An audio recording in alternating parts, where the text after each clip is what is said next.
With over 10 lakh employees, India's public sector banks are a vital pillar of Indian financial system. After the banking crisis that emerged with India's independence, the Indian government was forced to nationalize the country's private sector banks in 1969. This move by the government, apart from rescuing India's fragile banking system, also greatly accelerated the overall growth of the nation's economy. After nationalization, the banking services were made more accessible to the poorer sections of our nation, and banks during those days were more inclusive. Between 69 and 1991, what happened? The country was transformed. Lot of development took place. Agriculture grew. The production increased. White revolution in milk, green revolution in agriculture, blue revolution in fishery. Everything was because of the banking sector support. IRDP, which was considered as the largest ever poverty alleviation program in the world, was a successful program. There were some failures, there were some politicization, but by and large, there are studies to show that it really transformed the life of the poorest of the poor in the country. Now, 50 years after nationalization, India's banking sector is again caught in a serious crisis like it did during the pre-nationalization era. The Indian banking sector's over-dependence on a few corporate giants and too much privatization is the main root cause for the present crisis, and this was more or less the same reason for the banking sector's crisis during the 60s and the 70s. The present banking crisis, as it should, has affected the nation's average taxpayers seriously, and more than anyone else, it is the bank employees who are affected the most. Every bipartite we have been getting a decent, fairly decent wage hike, load factor, percentage hike. But then in the this 11th bipartite they offer 2%. 2% is an insult. It is a slap on all the bank employees and officers who toil day in and out, to serve the public sector banks. You know, so this anger of the entire officers community and employees community got reflected in this 30th and 31st strike. On the 30th and 31st of May 2018, the United Forum of Bank Unions called for a nationwide strike to protest the proposed 2% wage hike for bank employees by the Indian Bankers Association.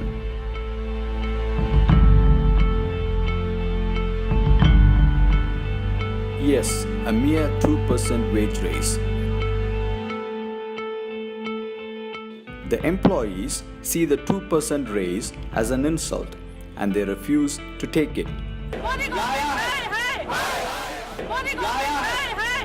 But the IBA, on the other hand, has justified the 2% raise and argues a better wage raise under the present circumstances is impossible due to the heavy losses the public sector banks are burdened with.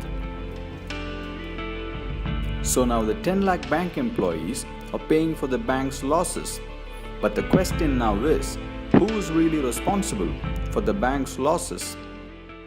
India's bad loans are the 5th largest in the world, and after 2015, it has risen dramatically. And in December 2017, it almost touched 9 lakh crore rupees.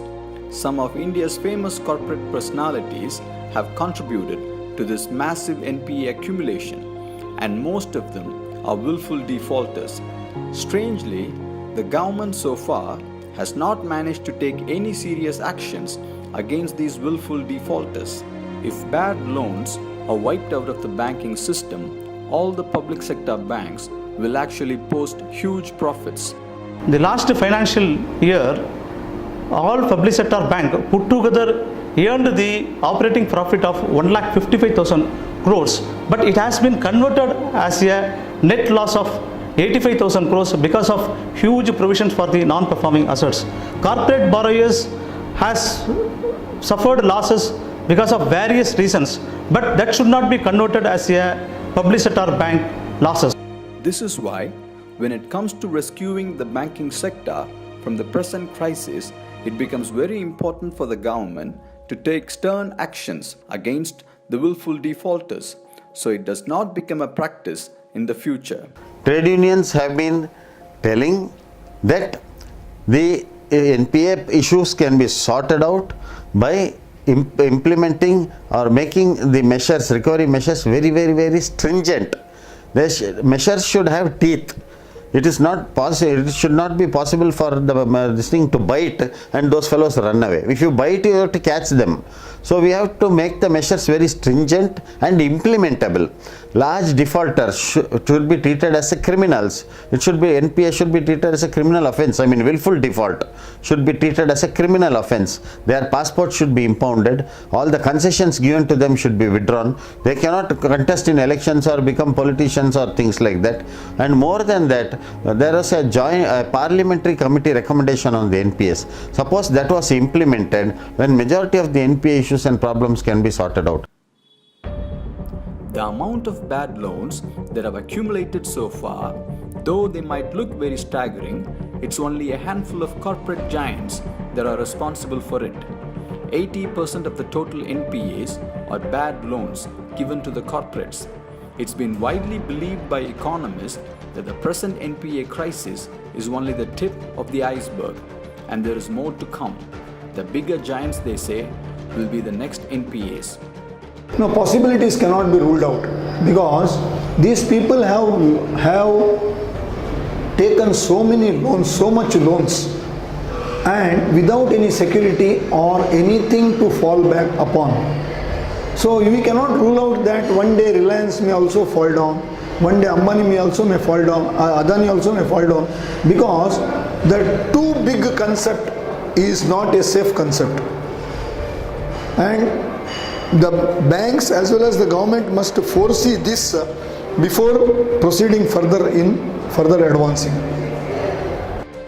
The sad irony is, though the ordinary public sector bank employees have not contributed to this mounting NPA problem in any way, it is they who are paying for the losses it has brought. The rich corporates and the top banking executives responsible for it have not been bothered in any way.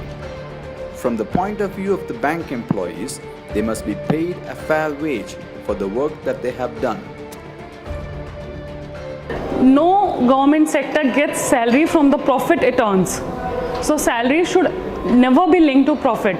They should always be on the budgetary side, and if not budgetary side, they should be made on gross profit. We have gross profits, we have huge corpus of operating profits, but if you come on to net profit, the haircuts are decided by the government. It is the government which writes off the bank loans of corporate banks. Latest RBI has come up that there are no bad loans in priority sector lending, and if priority sector lending there are no bad loans, in small sector there are no bad loans, that means we are not sanctioning these loans. Scale 1, Scale 2, Scale 3, Scale 4, we people are not sanctioning small, bigger loans, corporate loans, which are getting bad. And we are not even writing off their bad debts. Only the government is empowered, and that, like Alok Industries, if you'll take the example, 83% haircut. Who has given this? We have not given this. And if corporate loans are turning bad, it is all because of corporates and government. And this, I strongly feel that profit should be delinked from salary, and salaries should, as in other government centers, government bodies, government institutions, organizations, as all other government employees are getting from budgetary this thing, we should also get it from budget or otherwise gross profits. When the bank employees are not paid reasonably according to the market standards, it will surely bring down the overall standards of the banking services. Poor wages will also make it difficult for the banks to retain the current employees. Because in a country like ours, inflation is touching new heights each day. See, in any organization, you require highly qualified, high quality employees and officers. That will transform the organization, it will improve the performance of the organization. If you are not going to pay a reasonable wage, which has to be a decent wage, which has to be to take care of their status in the society also, then you will not get qualified people, high quality people coming into this. So take for example the banking sector. Banking sector, you have lot of risk. You have transferability, you have accountability, and every credit decision you take, even there, if something goes wrong, your accountability becomes huge. So there you require very high caliber employees, which we had been recruiting over a period of time through direct recruitment of officers, called the probationary officer. Today we are practically seeing that people who are joining the bank even as probationary officers, they are leaving in 1 or 2 years. As the crisis in the banking industry is deepening, our government, instead of trying to solve the problem, is pushing for mergers and more privatization, which will only help worsen the present problems. Have not the foreign banks collapsed during the 2008 subprime lending crisis? They were some of the best private banks. Some of the best independent private directors were on those boards. 2011 crisis of Europe and the present crisis, the spillover of all those crises, it was a financial tsunami. How many banks collapsed there? But if you, about 465 banks collapsed during the subprime lending crisis and thereafter. In India also, how many private sector banks have collapsed? I don't want to name them. But can you tell me one public sector bank that has collapsed during the financial crisis of the world? Has one public sector bank being this thing? Public sector banks have stood tall. Economists all over the world have acknowledged the role of public sector banks, the role, conservative policies of the RBI many a times, the habit of savings of the people, and more importantly, the role played by the trade unions in the country in protecting the public sector care account. A radical change in the government's banking policy is the need of the hour. More nationalization and not privatization will help the banking sector and the overall economy to recover from the present predicament.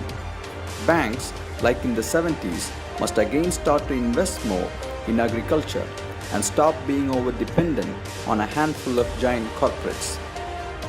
Unfortunately, government is thinking or authorities are thinking that any investment in this field is to be matched with profit or something like that.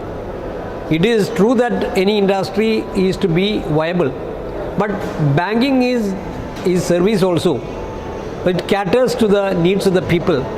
So it is to be addressed to that level, and the government has to support the banking system as much as possible.